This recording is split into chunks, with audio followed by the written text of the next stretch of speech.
Cette semaine, j'ai le grand plaisir de recevoir Madame Christine Boukhari. Nous allons voyager avec Christine puisqu'elle est une aventurière. Elle a même appelé son propre podcast « Les aventurières de la vie » où est-ce que j'ai été reçue. D'ailleurs, elle vient nous raconter son parcours d'entrepreneur et son challenge qu'elle fait maintenant depuis plusieurs années, la Rose des Sables. Donc, reste avec nous, tu vas voir, c'est une belle entrevue. Je travaille beaucoup trop. J'en ai trop. Ce n'est vraiment pas assez. Ce n'est pas productif. Je suis fatigué. J'ai perdu tout mon focus. La croissance va trop vite. Du temps, j'en ai pas. Tu es entrepreneur et au début, c'était le rêve, mais aujourd'hui, tu n'as plus de vie. Tu es à la bonne place. Fais voyager ton entreprise, te fera passer d'entrepreneur à chef d'entreprise. Je suis Lucie Bouchard, fondatrice de l'Académie de l'Éclosion. Et ici, je vais t'accompagner avec des entrevues, des histoires. Je vais te donner des trucs et astuces. Merci de faire partie de mon univers.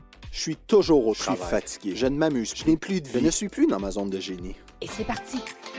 Dis-moi, Christine, comment c'est arrivé dans ta vie, l'entrepreneuriat? Qu'est-ce qui fait qu'aujourd'hui, tu es entrepreneur? Est-ce que tes parents étaient entrepreneurs? Mes parents étaient médecins. Donc, c'est pas mes parents qui m'ont donné l'envie d'être entrepreneur. Je suis entrepreneuse depuis 15 ans, puisque j'ai monté il y a 15 ans une entreprise avec mon mari. Mais mon mari est un serial entrepreneur. Maintenant, il a plusieurs entreprises. Je ne sais même plus combien, en fait, il en a. Voilà. Parce qu'il est entrepreneur à la fois en France et à la fois au Maroc. Et au Maroc, il a plusieurs entreprises. En France, moi, je viens de lancer ma deuxième entreprise qui s'appelle Aventurière de la vie, où je suis coach de vie et coach professionnel pour les entrepreneuses et les femmes qui cherchent à donner du sens à leur vie et peut-être qu'elles ont besoin d'accompagnement, effectivement, pour une meilleure vie. Voilà. C'est ce que Avant d'être entrepreneur, qu'est-ce que tu faisais, Christine? Alors moi, j'ai fait des études à l'université de maths et d'informatique appliquée. C'est même où j'ai rencontré mon mari, donc il y a de nombreuses années. Et ensuite, j'étais ingénieure en informatique dans une compagnie d'assurance. Voilà, ça c'était avant de devenir entrepreneur. Puis c'est quoi qui t'a donné le goût justement d'être entrepreneur? Parce que là, tu nous dis que tu as 2 entreprises. Quelle a été ta première entreprise?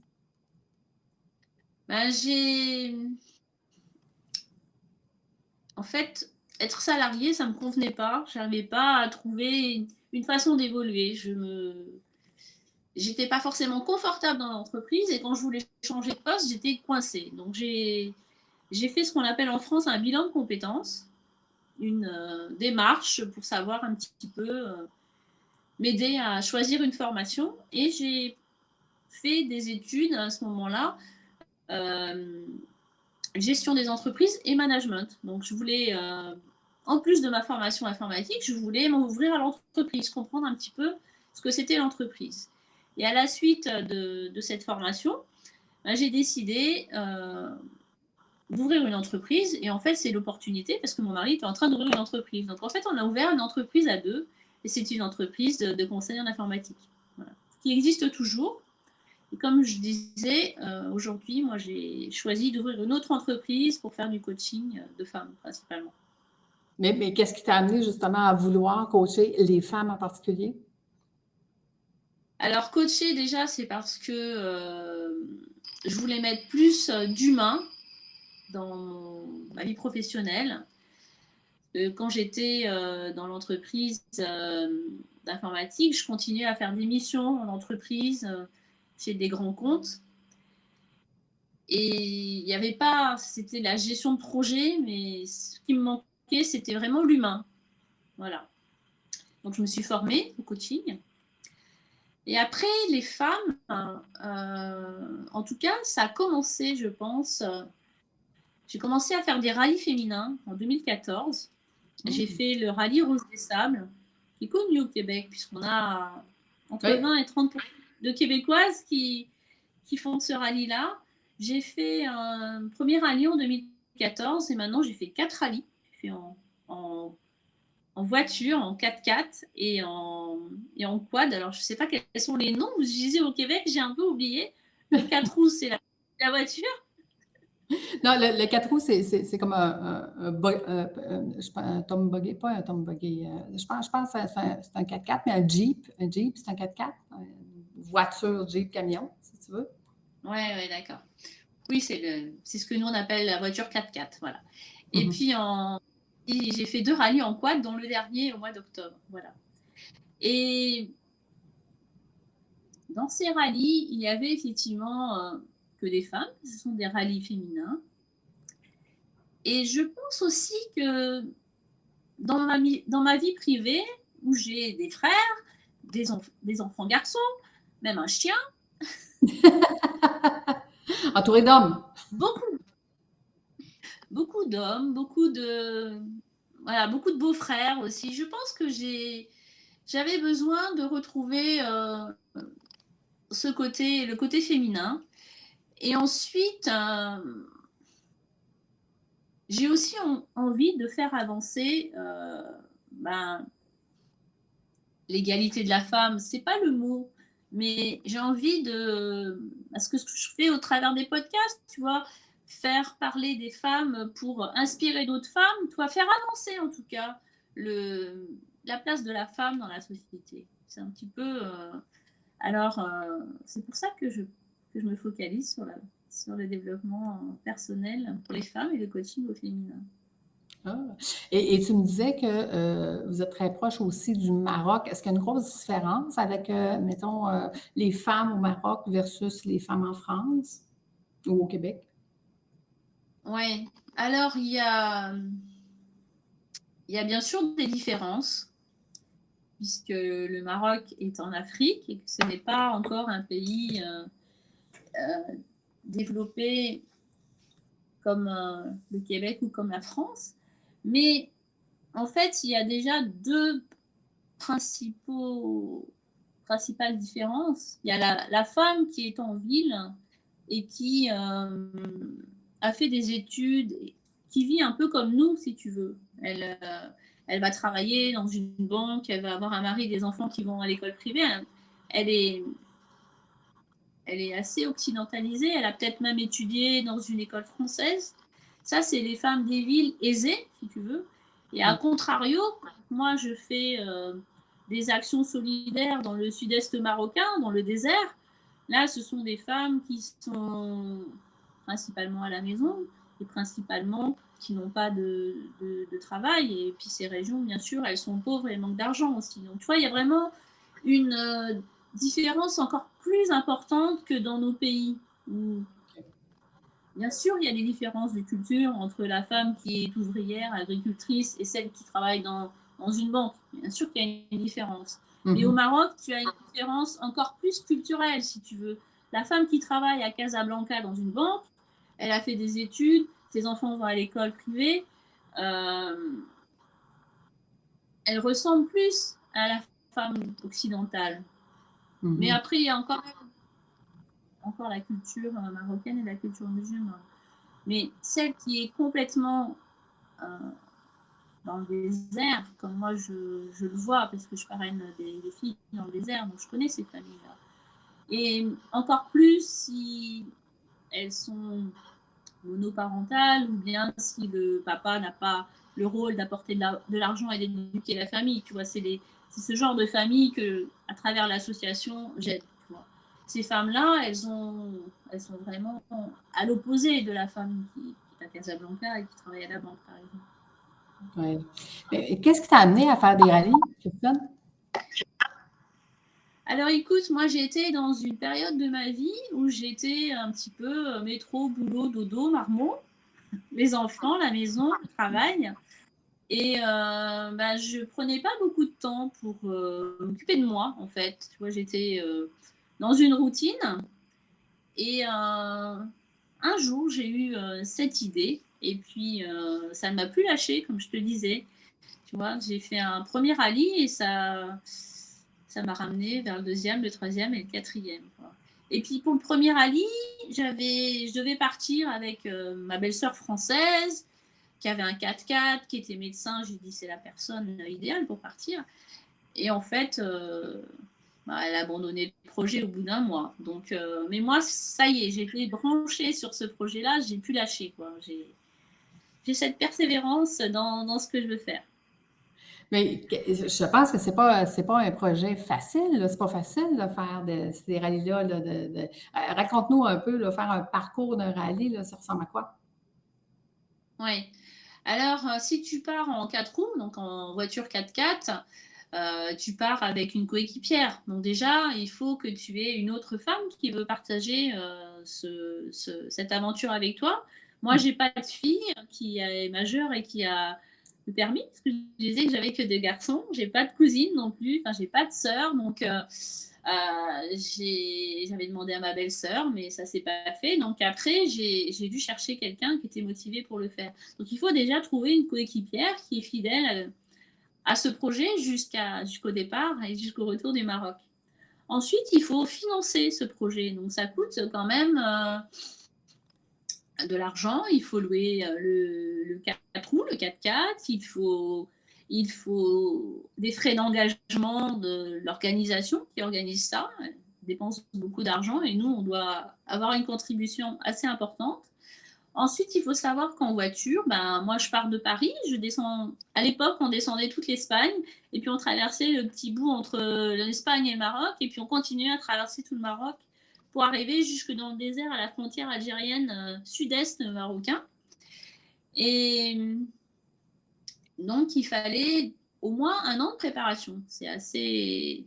Il y a des femmes qui arrivent à partir en 3 mois, mais il y a des femmes qui partent en 3-4 ans aussi, parce que pour réunir une somme qui est d'environ 15 000 euros, en fonction des contacts que tu as ou des actions que tu mènes. Je sais que mais les roses québécoises, elles font aussi des soupers spaghettis ou des actions comme ça pour récolter de l'argent. Il n'y a pas que des sponsoring d'entreprises. En France, on arrive à faire les deux, à faire des événements et des sponsorings d'entreprises. Je crois qu'au Québec, c'est un petit peu plus difficile. Mais en tout cas, le but, c'est effectivement, au bout, d'avoir une coéquipière, d'avoir un budget et puis d'être motivé pour partir. Après, c'est une formidable expérience. Et moi je dis, c'est même du développement personnel, quoi. Tu reviens, tu es fier d'avoir fait ce que tu as fait, tu as appris plein de choses, c'est du dépassement de soi aussi à l'état pur. C'est une formidable. Oui, c'est ça. Mais ce qui m'amenait justement à te poser la question, c'était quoi le lien que tu faisais dans ton coaching maintenant, quand tu coaches justement des femmes et tout ça, ce parcours-là, la motivation que ça peut leur montrer que tout est possible, ça doit t'aider énormément. Oui, moi je veux les mettre dans l'action, parce que une des forces que j'ai, c'est l'action. Donc je vais les mettre dans l'action, je vais les mettre quel est leur projet de vie, qu'est-ce qu'elles veulent faire. Tu vois, c'est pas que ça soit un projet de vie professionnel ou un projet de vie personnel. Ça peut être aussi des préparations à la retraite où tu peux très bien savoir que ta vie professionnelle, elle va aller jusqu'à ta retraite et avoir un projet de vie à côté. Ça aussi, c'est un moteur pour réussir sa vie, pour être heureux, pour tout ça. Excellent. J'aurais le goût de te demander comment tu vois le futur de ton métier? Est-ce que ça va changer? Est-ce que tu vois qu'il y a des changements qui sont en train de se faire? Au niveau du coaching, moi, je sais que je ne vais pas faire que ça. Je vais aussi faire des projets. Je vais aussi délocaliser, emmener mes clientes à l'étranger. J'ai un projet aussi de faire des trek coaching au Maroc. Donc, c'est un projet que je vais partir au Maroc la semaine prochaine, en fait, pour travailler sur ce sujet-là. Donc, moi, mon aventure qui commence cette année d'aventurière de la vie, l'entreprise, c'est de faire du coaching pour faire avancer les femmes vers leur meilleure vie. Mais ça peut être aussi de les emmener aussi en marchant en France ou au Maroc. Alors, je ne réponds peut-être pas à ta question. C'est correct. Dans le fond, c'est ta cible à toi de ta vie extraordinaire, ce qui est excellent. Qu'est-ce qui est difficile pour quelqu'un qui dit oui, c'est beau, là, on veut avoir une vie extraordinaire, mais c'est pas ça la vie. Qu'est-ce que tu leur dirais à ces gens-là? Excuse-moi, j'ai pas bien entendu ta question. J'ai dit, qu'est-ce que tu dirais aux gens qui disent c'est beau d'espérer d'avoir une vie extraordinaire, mais c'est pas ça la vie, c'est pas ça la réalité. Qu'est-ce que tu leur dirais à ces gens-là? La réalité, ben, on peut tous avoir une vie rêvée. On peut rêver de passer tout son temps en République dominicaine sur une plage, mais est-ce que c'est la vie? Ça, chacun y répond à sa question. Après, moi, mon coaching, c'est de les mener sur le chemin d'avoir une meilleure vie. C'est pas la baguette magique, ça n'existe pas, et en coaching, ça n'existe pas non plus. Mais en étant pas à pas chaque jour, en menant sa vie vers une bonne direction, sur la direction de son objectif, de son rêve ou de ce que l'on a choisi, je pense que c'est la recette. Oui.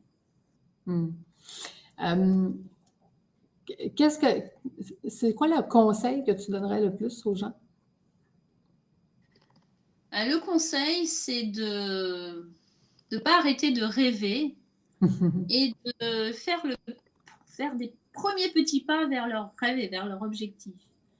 Et s'ils ont besoin de se faire accompagner, il y a plein de personnes pour les accompagner, qui n'hésitent pas à se faire accompagner. Moi-même, je me suis fait accompagner de nombreuses fois et je continue à me faire accompagner.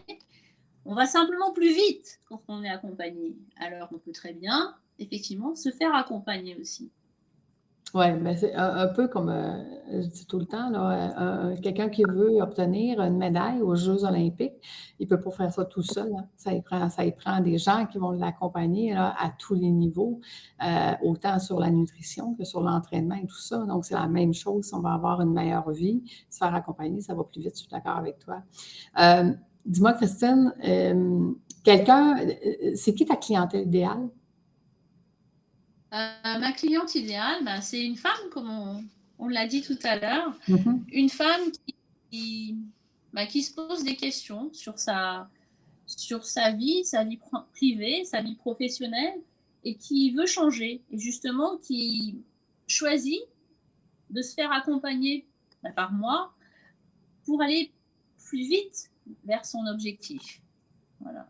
Donc c'est quelqu'un qui a envie de changer et qui va avoir une meilleure vie. Good. Est-ce qu'il y a quelque chose qu'on n'a pas discuté encore que tu aimerais partager à nos auditeurs?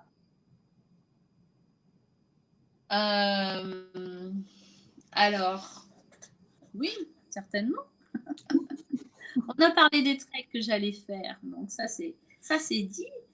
Après, dans mon type de coaching aussi, et dans mes valeurs, il y a aussi, j'applique aussi la psychologie positive. Moi, j'essaye d'utiliser dans ma vie et puis dans mon coaching aussi cette partie-là, parce que en se focalisant sur ce qui va bien et sur nos forces, par exemple. Si toi, tu es très bonne à l'écoute dans ta zone de génie, continue, parce que c'est là où tu as des forces. C'est plus facile d'avancer en utilisant ces forces qu'en essayant de réparer les choses. Par exemple, si on n'est pas bon en comptabilité et qu'on est entrepreneur, c'est le comptable, c'est son rôle. On ne va pas aller prendre des études de comptabilité parce qu'on n'est pas... C'est pas notre force, tu vois. Il faut vraiment utiliser nos forces pour aller dans notre zone de génie. Voilà. Donc, après, lorsqu'on a un projet, c'est pas à pas. C'est pas tout de suite qu'on va arriver à l'objectif. Il faut aussi rationaliser et il faut surtout continuer à rêver et continuer à avoir envie d'avancer. Donc, ce que tu me dis, là, demandez et vous recevrez, il y a un petit peu plus que ça à faire, là. En fait. Ouais. Je suis d'accord avec toi. C'est pas tout à fait comme ça. Donc, écoute, Christine, merci. Merci d'avoir partagé avec nous.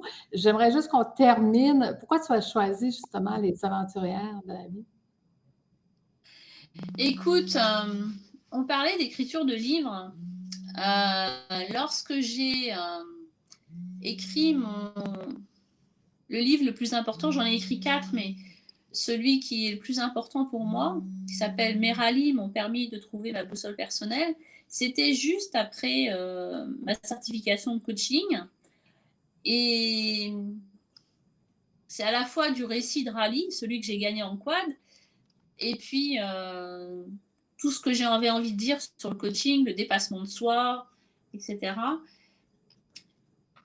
Et dans ce livre, j'ai retrouvé déjà, dans la conclusion, dans la partie de la fin, j'avais déjà trouvé aventurière de la vie, tu vois. Alors, comment c'est venu? Le côté aventurière, parce que effectivement, j'aime relever des défis en faisant des rallyes, en faisant des treks, en voyageant, parce que j'aime aussi beaucoup voyager. Et ça, c'est pour le côté aventurière.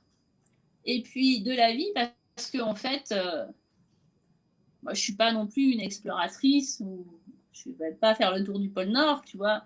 C'est simplement pour dire que chaque femme, et puis les aventuriers pour les hommes, chaque aventurier, ce sont les femmes et les hommes d'aujourd'hui qui ont envie de bien profiter de la vie, parce qu'on n'a qu'une vie. On n'a qu'une vie, puis elle passe vite. Donc, il faut en profiter le plus rapidement possible. Je suis d'accord avec toi. Bien, merci d'avoir été avec nous aujourd'hui. Merci aux auditeurs qui ont passé ce moment avec nous. Donc, nous, on se redonne rendez-vous la semaine prochaine. Merci tout le monde. Au revoir.